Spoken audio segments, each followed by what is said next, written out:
வணக்கம்ப்பா. இந்த முகத்தில் பருவு வருது, அந்த பருவை கிளி கிளி ஏதாவது செஞ்சு தழும்பாக்கிடுறாங்க. இந்த முகப்பருவுக்கும் அந்த தழும்புகளும் சரியாகிறதுக்கு 1 ஸ்பூன் நல்லெண்ணெய் எடுத்துக்கணும், ஒரு 1/2 ஸ்பூனு எலுமிச்சம்பழம் சாறு எடுத்துக்கணும். ரெண்டையும் நல்லா கலந்துருக்கு. கலந்தா ஒரு நல்ல ஒரு கிரீம் மாதிரி ஒரு மாதிரி நிறம் மாதிரி வரும்.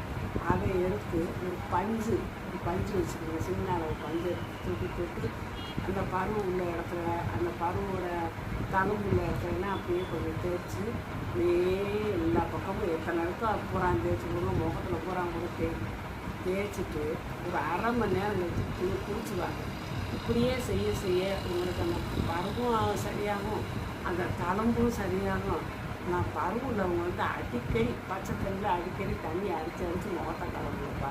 எண்ணெய் வச்சு குடிங்க, கண்டதையும் சாப்பிடாதீங்க. வீட்டில் சமைச்ச உணவுகளை சாப்பிடுங்க.